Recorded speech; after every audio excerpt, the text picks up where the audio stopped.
Tengo que reconocer que me cuesta mucho leer, pero no por ello tengo que presumir de 3 logros en mi vida. Haberme leído en 1 día y medio Parque Jurásico, llegar al final de IT en 2 ocasiones sin seguir entendiendo nada de lo que pasa en ese final, y sobre todo no morir en uno de los tantos libros de Elige tu propia aventura que llegaron a mis manos ahí por aquellos remotos finales de los 80, principios de los 90. ¡Qué bien me lo pasaba! Y me lo paso yendo de la página 20 a la 120 y de la 120 a la 90, procurando no terminar perdido en un bosque. Y como esto es un canal de juegos de mesa y me ha entrado un poco de morriña, ¿qué os parece si en este vídeo repasamos cómo fue la invención de estos llamados librojuegos y cómo han variado desde su concepción a ser meras historias que nos llevaban de un lugar a otro a cosas más elaboradas donde los dados dictarán la suerte de nuestros combates? ¡Ojo! Antes de empezar os tengo que decir un par de cosas. Aquí, en esto de los librojuegos, hay mucha tela que cortar y seguramente me deje algún que otro libro por mencionar. Pero no os preocupéis que para eso tenemos la caja de comentarios y ya hablaremos de los que falten más adelante. Y lo segundo, muchísima atención al último librojuego que vamos a hablar en este vídeo, porque es una auténtica maravilla made in Spain. Así que avisados quedáis. Pero como esto es un vídeo dedicado a los juegos, si quieres embarcarte en esta historia y descubrir cosas chulas, sigue viendo este vídeo. O por el contrario, si no quieres poder decir que hoy no te irás a la cama sin aprender algo nuevo, ve hasta la caja de comentarios y salta hasta el capítulo final. La historia de todo este tinglado comienza en 1876, año en el que nace en Bangor, Maine, Mary Aldeth Hopkins. La vida de Mary bien podría valer para una telenovela turca. Su madre sufría de postración nerviosa que la condicionó ya de niña. Ya de adulta estuvo prometida con un señor no identificado que no le hacía mucho tilín a su padre. Y este caballero misterioso, para ganarse la confianza del que sería su suegro, se marchó a la ciudad a ganar dinero y mantuvo una relación a distancia con la buena de Mary a base de cartas, hasta que éstas dejaron de llegar. Y Mary, extrañada, fue a buscarlo a la ciudad a ver qué había pasado y se dio cuenta de que se había casado con una mujer a la que conoció en la ciudad. Y compuesta y sin novio se vuelve a Bangor, estudia en la Universidad de Columbia y se pone a trabajar como periodista. Y es en los años 20 donde conoce a Doris Webster. Y es en este punto donde comienza la verdadera historia de este vídeo. Porque estas dos entablan tan buena amistad que escriben juntas la novela Tengo tu número, publicada en 1927. Un libro en el que has de encontrar los números clave de los invitados a la fiesta mediante preguntas personales que los lectores debían ir haciendo a los personajes. Y este juego que gustó a la gente fue algo que a las autoras se le quedó en la mente con idea de poder ampliar en un futuro. Paralelamente a eso de 1929 apareció en Nueva York el libro de El misterio del sombrero de copa de Ellery Queen, una novela de misterio donde el protagonista ha de descubrir quién es el asesino de un abogado que ha aparecido muerto en un teatro de Broadway. La novela sigue la tónica del cuarto cerrado visto en otros libros de misterio, como por ejemplo los de Agatha Christie, donde tras investigar las pistas, el protagonista reúne a los sospechosos en una habitación para descubrir al asesino. Pero si estamos hablando de esta novela es porque hay una parte de esta que el autor rompe la cuarta pared y un misterioso personaje que escribe con las iniciales JJMCC habla directamente al lector diciéndole que llegado a este punto dispone de todos los datos pertinentes para descubrir por su cuenta el misterio. Y la solución puede ser alcanzada a través de una serie de deducciones lógicas y observaciones psicológicas que, si no te has enterado, te anima a que vuelvas a revisitarlas en páginas anteriores. Y se piensa que este detalle, que solo ocupó media página en el libro, junto con lo que ya habían escrito Doris Webster y Maria Alden Hopkins en Tengo tu número, fue lo que les inspiró para escribir más adelante el primer libro con ramificaciones que se conoce en la historia, titulado Considera las consecuencias. Esta novela, publicada en 1930, nos explica una historia de amor entre Helen Rogers y sus 2 pretendientes masculinos. Y el libro ya comienza fuerte, porque la primera decisión que tiene que adoptar el lector es cuál de los 3 puntos de vista de los personajes ha de adoptar. Vamos, a lo Resident Evil, pero con amor. Cada uno de estos 3 puntos de vista se le llamarán secciones. Quizás lo más llamativo desde el punto de vista actual es que al inicio de cada una de las secciones hay un árbol con todas las ramificaciones para que el lector pueda tener una idea del camino que ha de escoger. El Considera las consecuencias tiene un total de 43 finales diferentes y en su época estuvo muy bien valorado por la crítica, destacando, aparte de su calidad literaria, la originalidad de su propuesta. Y saltamos a Buenos Aires, Argentina, lugar donde en 1899 vio nacer a Jorge Luis Borges.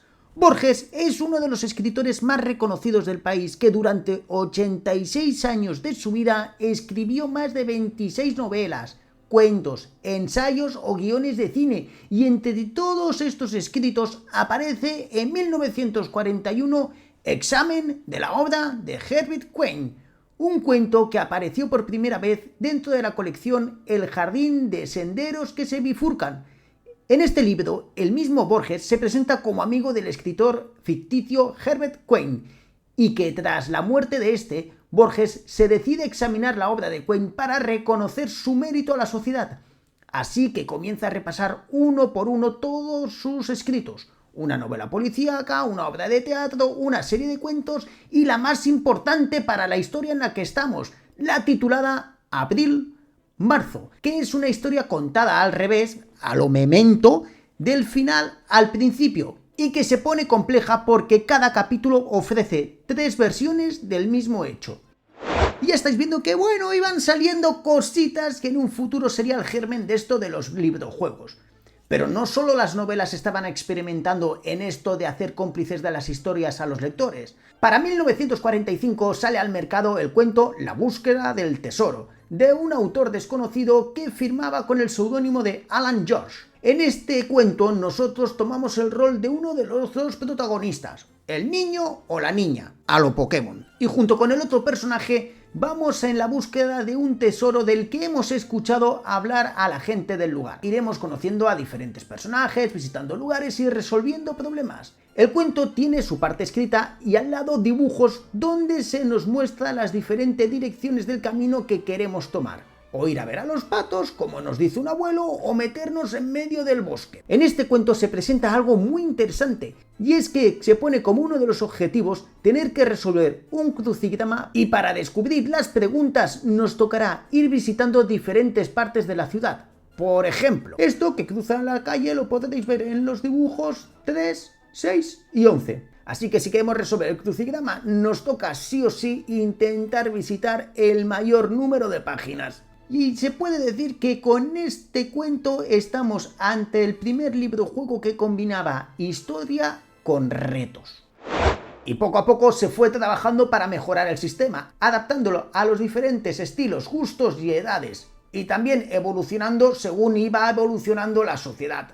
Algunos ejemplos son el libro del argentino Julio Cortázar y titulado Rayuela, y publicado en 1936. Donde narra la historia de Horacio Oliveira, que es el protagonista, y su relación con la maga. La historia pone en juego la subjetividad del lector y tiene múltiples finales. Tenemos un total de 155 capítulos y puede leerse de diferentes maneras, de la forma tradicional, por el orden de acciones que el lector decida o siguiendo la secuencia establecida por el autor en el tablero de dirección. Este tablero de dirección constituye la primera página de Rayuela, y en este el autor nos propone 2 maneras de leer. La primera propuesta es la forma recurrente, empezando por el capítulo 1, 2, 3 y así sucesivamente. Y la segunda manera es empezando en el capítulo 73 y siguiendo el orden propuesto en cada uno de los capítulos.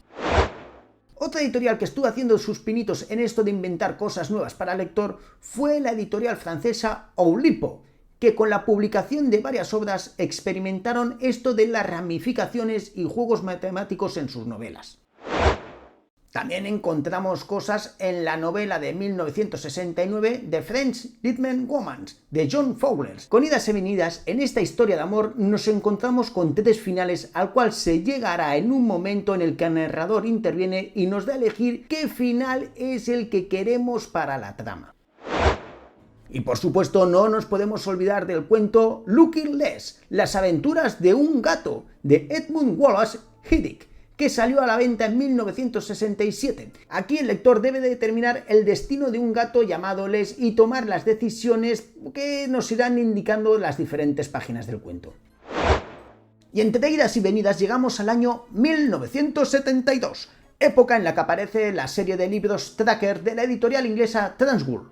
En esta serie de 12 libros son los primeros que se autodenominan propiamente librojuegos. Las aventuras abarcan una variedad de géneros diferentes y tienen un diseño fuera de lo normal, puesto que están en formato horizontal en lugar de vertical. También son extremadamente visuales. Cada página de texto tiene una ilustración al lado y las opciones pueden aparecer con números de página en el texto o como flechas numeradas en las imágenes. Incluso había algunos libros que también incluían rompecabezas. Vamos, que aquí había gusto para todos. Policíacos, de misterio, de piratas, del espacio... Y había uno de fútbol. ¡De fútbol! ¡Ese lo tengo que leer yo! Esta serie de libros de Tracker fueron un auténtico triunfazo en el público de la época. Y ajenos a este éxito, en Estados Unidos se estaba liando una muy buena en 1968. En Huntington, Nueva York, vivía el señor Edward Packard, un abogado que una noche, mientras acostaba a sus hijos, se le ocurrió la idea de hacerles protagonistas de los cuentos que contaba. Y mientras Packard les explicaba historias, sus niños decidirían qué acciones se realizarían para poder continuar con el cuento. Como vio que esto les entusiasmaba, empezó a ponerse manos a la obra y en 1969 termina su primera novela, La aventura es tuya en la isla de la caña de azúcar.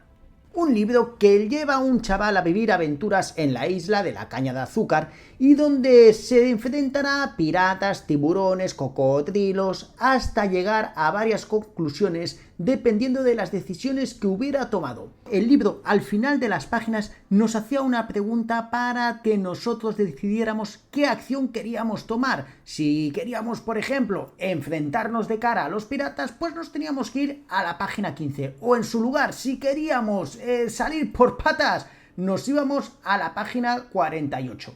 En 1970 se propuso encontrar un editor para este libro, pero fue rechazado por hasta 9 editoriales, lo que le obligó a dejar la idea de lado. Pero fue en 1975 cuando pudo convencer a Ray Montgomery, el dueño de la Vermont Crosshair Press, una editorial muy pequeña, para que publicara el libro. Y vendió 8.000 copias, una cantidad muy loca para ellos. Y visto el éxito, autor y editor se marcan 2 retos. Edward Packard se comprometía a tener escritos 2 libros más en poco menos de un par de años, y por parte del editor iba a buscar una editorial más grande para lograr mejor distribución del producto, y en 2 años se consigue todo. Montgomery pudo hacer un contrato con la Bantam Book, una empresa subsidiaria de la Penguin Random House, y al mismo tiempo Packard termina 2 libros, Deadwood City y El tercer planeta desde Altair.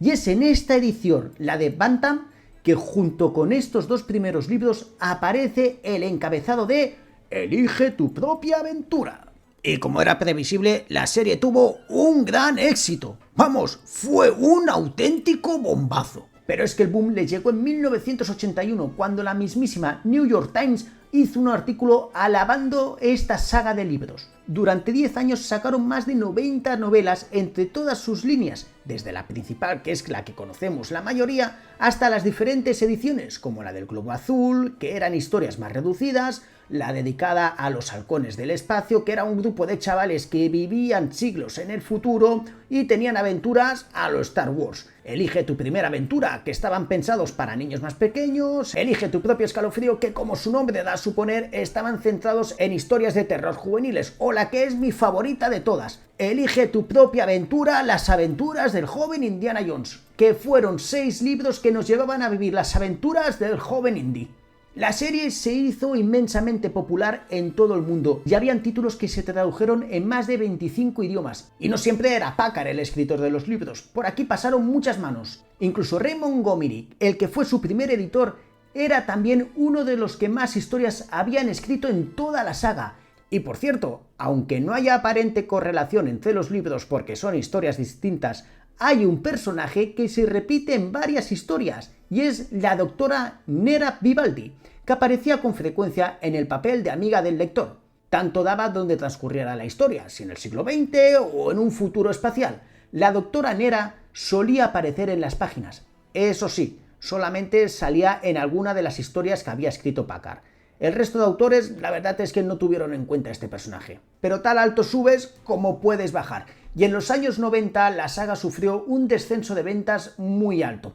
Esto es debido a la popularidad de los videojuegos. Y fue tal la bajada que en 1999 dejaron de publicarse los libros. Pero había tanta demanda entre aquellos que en los 80 disfrutaban de estas novelas que en el 2005 Montgomery comenzó a relanzar algunos títulos de Elige tu propia aventura combinándolo con títulos nuevos. Pero el 9 de noviembre del 2014 fallece a la edad de 78 años Ray Montgomery, dejando tras de sí más de 250 millones de copias vendidas y siendo la saga traducida en más de 40 idiomas. Cifras que seguro con el paso del tiempo irán aumentando porque esta saga está más viva que nunca. Y en 1980, ¡qué gran año, por favor!, asisten a la convención anual de la Game Workshop llamada Games Day Steve Jackson e Ian Livingstone, dos jóvenes veinteañeros con muchas ideas locas en su cabeza. En dicha convención conocen a la editora de la Penguin Books, Geraldine Cook, y le venden la idea de crear una serie de videojuegos para un solo jugador. Su primera propuesta, The Magic Quest, era una aventura corta destinada a demostrar el estilo del juego donde el lector podría llevar las partidas de dragones y mazmorras que tanto estaban pegando en ese momento a un libro para poder jugar él solo. The Magic Quest finalmente fue aceptada por la Penguin y dieron luz verde a sacar el primer libro de la que sería conocida como Fighting Fantasy. Así que en 1982 sale a la venta El Brujo de la Montaña, y en este primer libro ya se encontraba todo lo que sus autores querían dar al público, una mezcla de las mecánicas de las ramificaciones con la inclusión de elementos de rol como tener que escoger las habilidades iniciales de tu personaje que tú irás evolucionando a medida que avanzas en la historia. También podías ir recogiendo objetos que almacenarías en la bolsa y un sistema de enfrentamiento de dados para poder luchar contra tus enemigos. Y todo esto lo ibas a apuntar junto con el oro, las pócimas o tus puntos de vida en una hoja de personaje. Este sistema supo calar muy bien en los jóvenes de principio de los años 80, que como aquel quien dice, estaban descubriendo los juegos de rol. Y con esta novela les permitía llevar por su cuenta y sin necesidad de contar con más gente esas aventuras que hasta el momento solo podían jugar acompañados. Tras el éxito de este título, Jackson y Livingstone comenzaron a escribir más historias. En 1983 publican La Ciudadela del Caos y El Bosque de la Perdición. Rápidamente le siguieron 4 títulos más. El Viajero Espacial, que fue el primer título en torno a la ciencia ficción. Le siguió Ciudad de Ladrones, continuó con La Mazmorra de la Trampa Mortal y La Isla del Rey Lagarto. En 1984, y visto la necesidad de querer sacar más historias, se decide contratar a escritores adicionales para poder expandir la serie lo más rápidamente posible. Y hasta 1995 fueron sacando multitud de libros bajo la marca Fighting Fantasy. Y todos seguían mayormente la misma estructura, cambiando en algunos casos la temática, incluso se hacía algún experimento como en Choque de Príncipes, escrito en 1986 por Andrew Chapman y Martin Allen, la cual era una aventura de 2 libros ideada para 2 jugadores. Y a diferencia de Elige tu propia aventura, con Fighting Fantasy habían historias que tenían su continuación en otros libros. Por ejemplo, las 4 partes tituladas Sorcery, que fueron editadas entre el 1983 y 1985. Como gran novedad, en estos libros aparecían imágenes de dados en la parte inferior de cada página, lo que permitiría al jugador pasar las páginas al azar realizando las equivalentes tiradas de dados.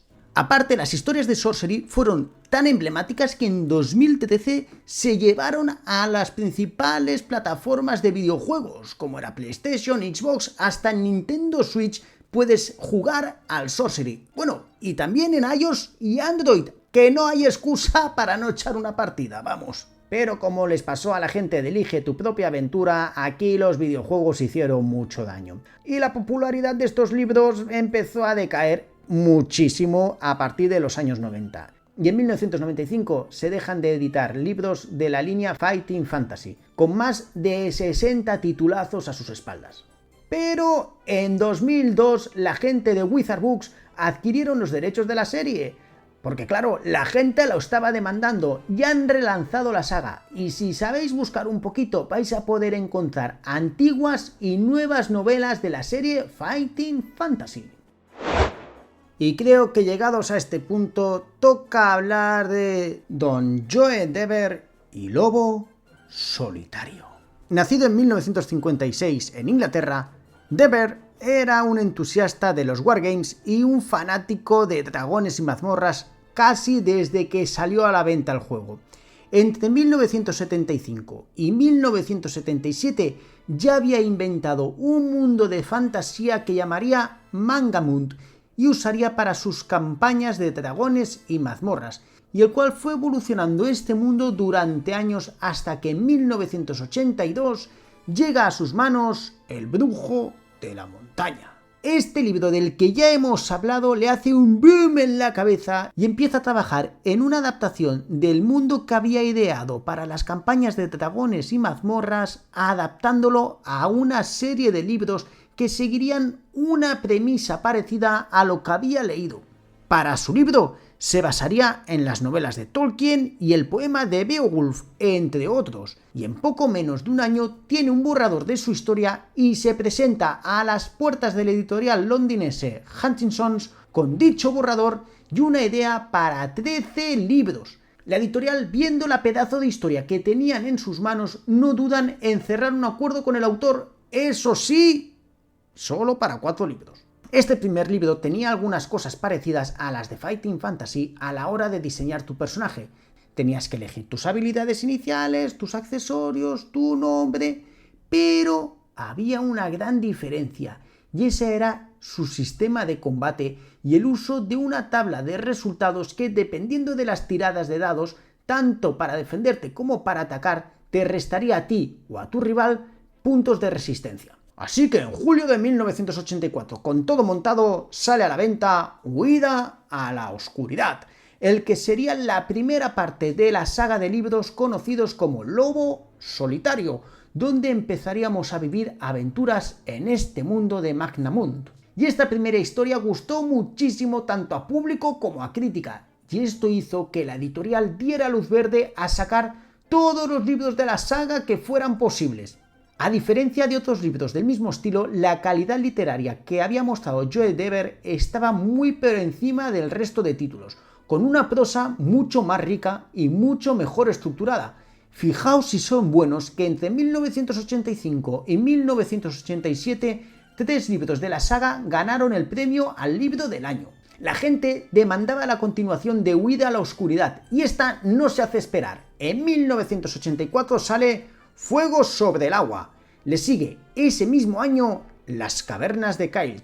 En 1985 llegan El abismo maldito y el último libro de la saga de Kai, El desierto de las sombras. Y ojo que esto de las sagas es muy importante, porque otra de las cosas que entusiasmó a la gente es la posibilidad de poder continuar el progreso con el que habías finalizado un libro cuando empezabas el anterior. Así, cuando llegabas al 6º número de la saga de Kai, tu personaje era el mismo con el que habías comenzado en Huida a la Oscuridad, pero con la diferencia que ahora podía ser mucho más poderoso, con más habilidades, más dinero y objetos. O no, porque si en algún momento de un libro anterior habías hecho algo que salías perjudicado, estas cosas se podían arrastrar a los títulos futuros. Para bien o para mal, las acciones de un libro serían llevadas al siguiente. Pero estaba todo muy bien montado, porque si se daba el caso de que te habías saltado algún libro o empezabas con otro que no fuera el primero, tampoco pasaba nada, porque dependiendo de la cantidad de libros que tú habías completado, podías comenzar con un mayor o menor número de disciplinas de Kai. Finalizada la saga de Kai, se continúa con otras 2 sagas, la de Magna Kai y la del Gran Maestro.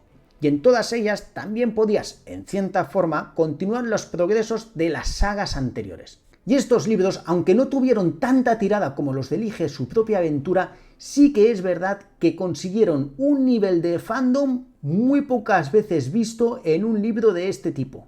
Pero claro, la saga de Lobo Solitario no se pudo escapar del problema del desapego a los librojuegos de los años 90. Y tras 20 novelas se estrena en 1993 La Maldición de Nar, donde nuestro héroe, siendo ya un gran maestro Kai, ha de ir en la búsqueda de la piedra lunar que está a manos del dios oscuro.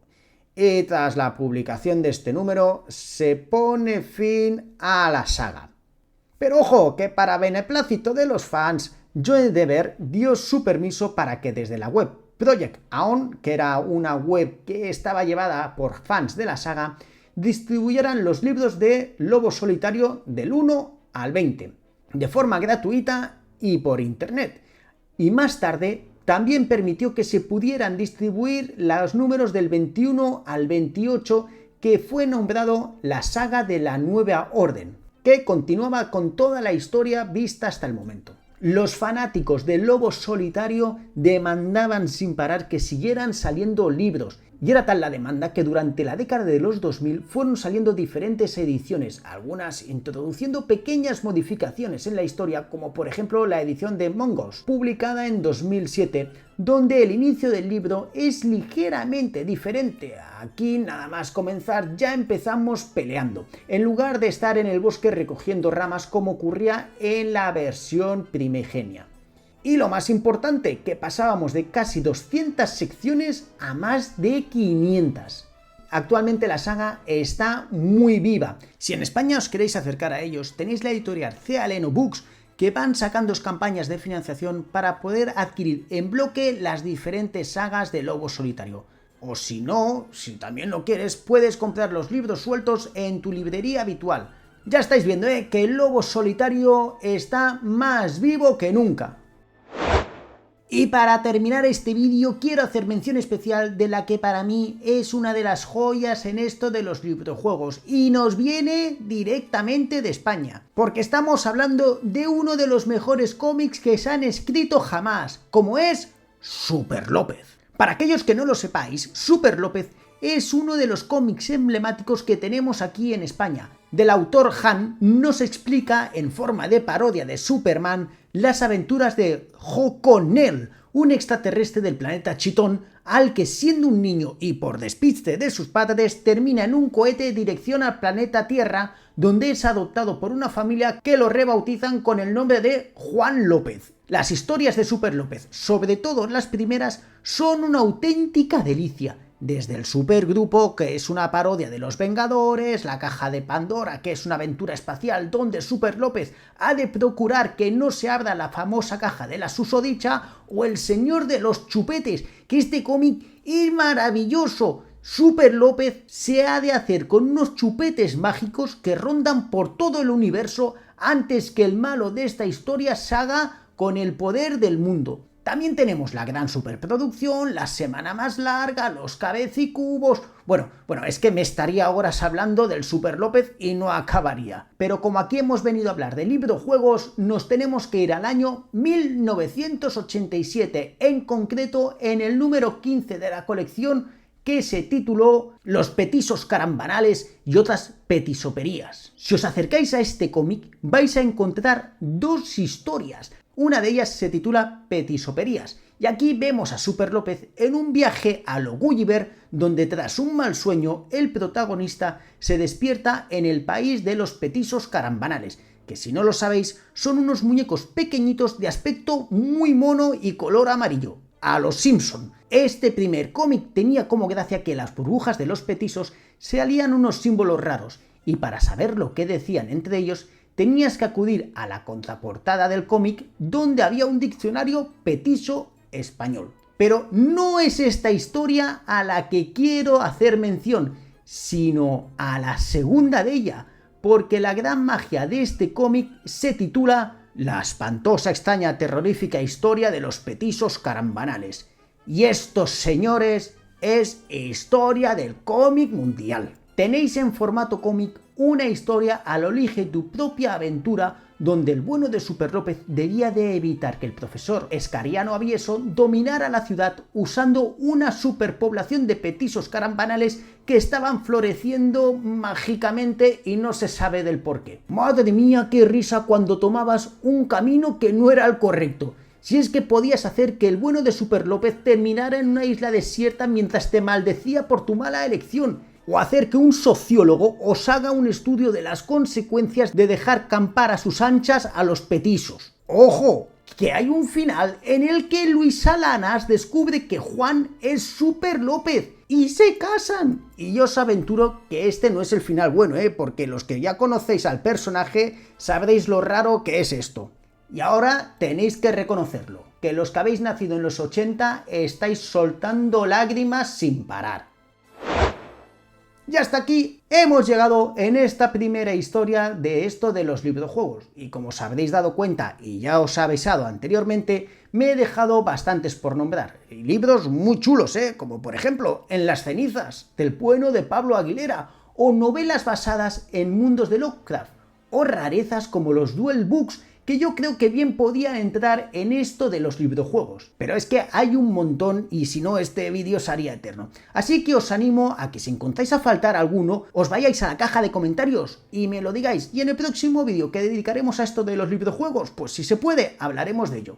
Por cierto, no me puedo despedir sin deciros que si os llama la atención esto de los videojuegos, os vayáis corriendo al canal de YouTube de Librojuegos y os suscribáis, porque aquí vais a descubrir cientos y cientos y cientos de videojuegos con reseñas, partidas, tops, de todo, que para mí este es el canal referencia en esto del mundo de los videojuegos.